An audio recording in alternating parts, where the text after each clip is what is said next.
You never quite know what you're going to see out there on the water, just like some local residents found out from Bonoko Island in Indonesia just a few weeks back, when the residents woke up and found this burnt out cargo ship resting on the southern point of their island. All the crew had been rescued the night before by a Good Samaritan vessel in the area, so basically they found a ghost ship with nobody on board when they awoke in the morning. Just one of the wild scenes we'll see in this week's episode of Boating News of the Week. Our first story to make the boating news this week is going to take us up to Michigan, where this was the scene back on Memorial Day weekend when the Coast Guard received a distress call from a man saying that his sailing vessel was taking on water and going down. The U.S. Coast Guard sector Lake Michigan dispatched two crews, a boat crew from Haven Station and a helicopter crew from Traverse City, and these crews arrived just in the nick of time. Once the boat arrived on the scene, the sailing vessel was already sunk down to the mast. Fortunately, the crew was able to pull the sailor from the boat just in the nick of time and get him onto the rescue vessel. At this time, it's not 100% certain what actually caused the sailing vessel to sink, but fortunately in this situation, due to the quick work of the Coast Guard, no injuries were reported. But the Coast Guard was busy this week,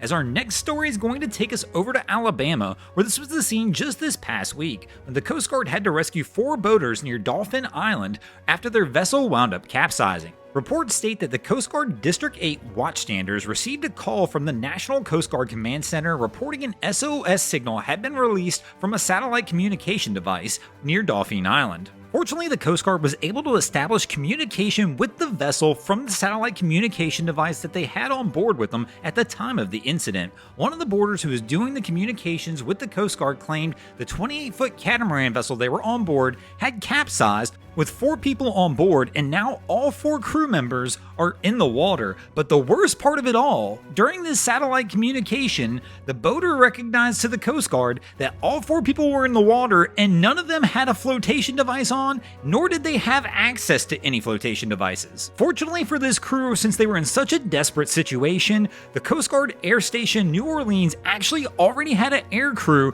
not too far away from the scene performing training, and decided to divert that crew to this vessel, and they were able to successfully rescue all 4 boaters without any injuries. But this one's definitely a puzzling one. You had a satellite comm on the boat, but you weren't able to either access or didn't have any life jackets on the vessel. Whatever you guys do, if you're going offshore, make sure your life jackets are in an easy spot where you can get them no matter what, and definitely don't leave shore without them. Our next story to make the boating news this week is going to take us over to Florida, where this was the scene actually just a few days ago, when the Coast Guard wound up rescuing 8 people after their 28-foot boat capsized and sank 36 miles west of Boca Grande. The Coast Guard was alerted to the incident when the boaters' EPIRB sent an emergency signal letting them know that the crew was in trouble. A Coast Guard Jayhawk helicopter was dispatched to the scene and was able to zero in on the signal of one of the boaters' personal locator beacons, and they were also able to spot the crew due to strobe lights on several of the life jackets. Fortunately, the Coast Guard was able to successfully pull all 8 people from the water without injury. The Coast Guard really commended this crew, claiming they had nearly every piece of life-saving equipment on the vessel they could have. The crew had life jackets, an EPIRB, a PLB, visual signaling devices, and a handheld VHF radio, which helps create contact with the Coast Guard during the rescue. If you're going to go offshore prepared. Our next story to make the boating news is going to take us over to Thailand, where this was the scene just a little over a week ago, when the 34-meter sailing yacht Obsession 2 wound up catching fire while it was on anchor in Shillong Bay in Thailand. According to the official statements, the Royal Thai Navy received a report of heavy smoke coming from the Obsession 2 and wound up going over to try and put the blaze out, as well as several Good Samaritan vessels showing up trying to douse water on the flames. As soon as they arrived on the scene, though, they did try and make contact with the vessel, and it appeared nobody was on board. While the fire was eventually extinguished, the damage was so severe that it left the vessel mast leveled. Now, fortunately in this situation, no injuries were reported, but this is one of those sailing nightmares. Basically, the vessel was empty because the crew had actually left to go ashore to get supplies. I can't imagine leaving to go ashore and all of a sudden coming back to find my sailing vessel in this state. Thanks for watching, crew. I hope you enjoyed this week's episode of Boating News of the Week.